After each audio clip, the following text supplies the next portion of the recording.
Assalamualaikum warahmatullahi wabarakatuh. Perkenalkan, nama saya Putri Anggraeni dari tingkat 1B Prodi D3 Keperawatan Poltekkes Kemenkes Tasikmalaya. Di sini saya akan membahas mengenai sistem pernapasan atau sistem respirasi.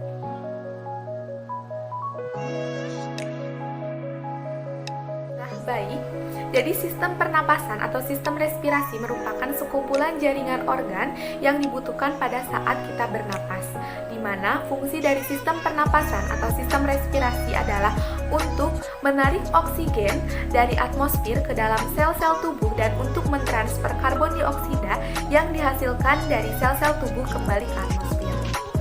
Struktur dari sistem pernapasan sendiri terbagi menjadi dua bagian, yaitu struktur bagian atas dan juga struktur bagian bawah. Struktur bagian atas terdiri dari hidung atau nasal cavity, kemudian faring, dan laring. Sedangkan struktur bagian bawah terdiri dari trakea, bronkus, alveolus, dan juga paru-paru. Struktur pernapasan bagian atas yang pertama ada hidung. Hidung merupakan alat untuk kita menghirup udara dan untuk menyaring udara yang masuk ke dalam paru-paru. Juga hidung ini berfungsi sebagai indera penciuman, di mana di dalam hidung ini terdapat septum nasi yang membagi hidung menjadi dua bagian, yaitu bagian kanan dan juga bagian kiri. Kemudian yang kedua ada faring. Faring ini memiliki tiga bagian, yaitu ada nasofaring, orofaring, dan laringofaring. Kemudian yang ketiga ada laring. Laring ini menerima udara dari laringofaring, di mana di dalam laring ini terdapat pita suara dan juga epiglotis.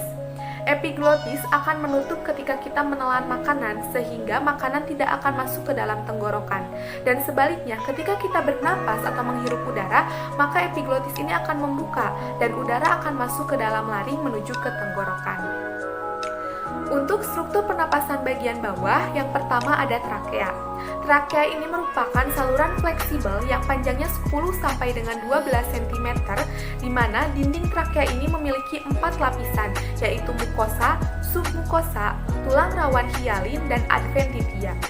Kemudian yang selanjutnya ada bronkus. Bronkus ini merupakan percabangan dari trakea, di mana bronkus sendiri dibagi menjadi dua bagian, yaitu bronkus kanan dan juga bronkus kiri, yang masing-masing akan menuju ke paru-paru kanan dan juga paru-paru kiri.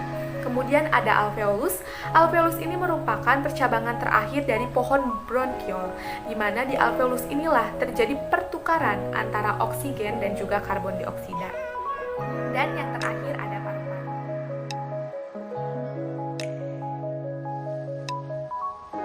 Pembahasan selanjutnya mengenai mekanisme sistem pernapasan pada manusia. Mekanisme pernapasan pada manusia terbagi menjadi dua fase, yaitu fase inspirasi atau ketika kita menghirup udara dan juga fase ekspirasi atau ketika kita mengeluarkan udara. Udara akan masuk melalui hidung, kemudian ke faring, ke laring, ke trakea, kemudian ke bronkus. Dan udara akan masuk ke paru-paru melalui bronkiolus. Dan udara akan berakhir di alveolus, di mana di alveolus inilah tempat terjadinya pertukaran antara oksigen dan juga karbon dioksida, di mana oksigen akan diserap oleh darah dan karbon dioksida akan dikeluarkan bersama dengan hembusan napas. Teknik pernapasan pada manusia sendiri terbagi menjadi dua, yaitu pernapasan perut dan pernapasan dada. Bisa dilihat pada gambar di samping, ada 3 gambar, di mana ini merupakan mekanisme pernapasan perut. Gambar yang pertama menunjukkan fase sebelum terjadinya inspirasi, kemudian gambar yang kedua menunjukkan fase pada terjadinya inspirasi, kemudian gambar yang ketiga menunjukkan pada saat terjadinya ekspirasi. Gambar yang pertama, sebelum terjadinya inspirasi, tekanan di atmosfer akan sama dengan tekanan di alveolar, yaitu sebesar 760 ml air raksa, sedangkan tekanan intrapleuralnya sebesar 756 ml air raksa. Kemudian memasuki fase yang kedua, yaitu fase inspirasi atau ketika kita menghirup udara. Ketika kita menghirup udara, maka otot-otot diafragma akan berkontraksi. Kemudian diafragma akan mendatar, rongga dada akan membesar, namun tekanan di alveolarnya akan jauh lebih kecil dibandingkan dengan tekanan di atmosfer, di mana tekanan di alveolarnya sebesar 758 ml air raksa dan tekanan di atmosfernya sebesar 760 ml air raksa, sedangkan tekanan intrapleuralnya sebesar 754 ml air raksa. sehingga udara dari luar masuk ke dalam tubuh karena tekanan di luar jauh lebih besar dibandingkan dengan tekanan di alveolar. Kemudian memasuki fase yang ketiga, yaitu fase ketika ekspirasi atau ketika mengeluarkan udara. Ketika kita mengeluarkan udara, maka otot-otot diafragma akan kembali berelaksasi. Diafragma akan kembali seperti posisi semula, rongga dada akan mengecil, namun tekanan di alveolarnya akan jauh lebih besar dibandingkan dengan tekanan di atmosfer, di mana tekanan di alveolarnya sebesar 762 ml air raksa, sedangkan tekanan di atmosfer sebesar 760 ml air raksa, dan tekanan di intrapleuralnya sebesar 758 ml air raksa, sehingga mengakibatkan udara keluar dari tubuh. Untuk pernapasan dada, sama saja mekanismenya dengan pernapasan perut. Pada saat inspirasi atau menghirup udara, otot-otot antar tulang rusuk akan berkontraksi, sehingga tulang rusuk akan terangkat naik ke atas, rongga dada akan membesar, tekanan di alveolarnya akan jauh lebih kecil dibandingkan dengan tekanan di atmosfer, kemudian udara akan masuk ke dalam paru-paru. Kemudian pada fase ekspirasi, otot antar tulang rusuk akan berelaksasi, kemudian tulang rusuk akan menurun, rongga dada akan mengecil, dan tekanan di alveolarnya akan jauh lebih besar dibandingkan dengan tekanan di atmosfer, sehingga udara keluar dari tubuh. Selanjutnya, ada faktor yang mempengaruhi frekuensi pernapasan. Yang pertama adalah usia.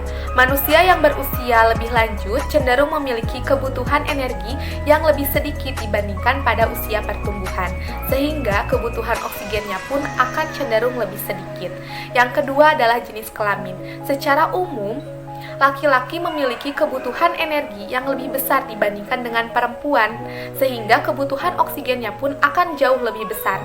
Hal ini disebabkan karena perbedaan luas permukaan tubuh, komposisi tubuh, dan sebagainya. Yang ketiga adalah suhu tubuh. Ketika suhu tubuh kita turun, maka tubuh akan meningkatkan kemampuan metabolismenya, sehingga kebutuhan oksigen akan meningkat. Yang keempat adalah posisi tubuh.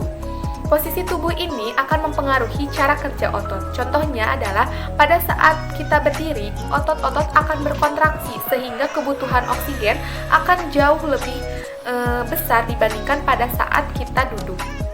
Yang kelima ada riwayat penyakit paru-paru. Seseorang yang memiliki riwayat penyakit paru-paru seperti asma akan memiliki frekuensi dan volume pernapasan yang berbeda dengan orang normal pada biasanya. Dan yang keenam adalah pola hidup. Seseorang yang sering merokok, kemudian jarang berolahraga, serta makan makanan secara berlebihan, maka akan mengakibatkan penyempitan pembuluh darah yang akan berpengaruh pada sistem pernapasan. Selanjutnya, pembahasan yang terakhir mengenai penyakit yang menyerang sistem respirasi atau sistem pernapasan. Yang pertama adalah emfisema. Emfisema ini merupakan penyakit yang disebabkan karena alveolus kehilangan keelastisitasnya, di mana penyakit ini disebabkan karena kebiasaan merokok, kemudian polusi udara, atau polusi asap rokok. Yang kedua adalah TBC. TBC ini merupakan penyakit yang disebabkan oleh bakteri Mycobacterium tuberculosis yang menyerang paru-paru, sehingga menyebabkan terjadinya bintil-bintil di alveolus dan akan menghambat proses difusi di alveolus, di mana penderita TBC ini umumnya sering mengalami batuk darah. Yang ketiga adalah asma. Asma ini merupakan penyakit yang menyerang saluran pernapasan, di mana biasanya disebabkan karena alergi terhadap debu, kemudian bulu, dan sebagainya. Selain ketiga penyakit tadi, banyak penyakit yang menyerang sistem pernapasan atau sistem respirasi. Di antaranya ada bronkitis, kemudian kanker paru, pneumonia, dan sebagainya. Mungkin sekian yang dapat saya sampaikan. Terima kasih atas segala perhatiannya. Mohon maaf atas segala kesalahannya. Wabillahi taufiq wal hidayah. Wassalamualaikum warahmatullahi wabarakatuh.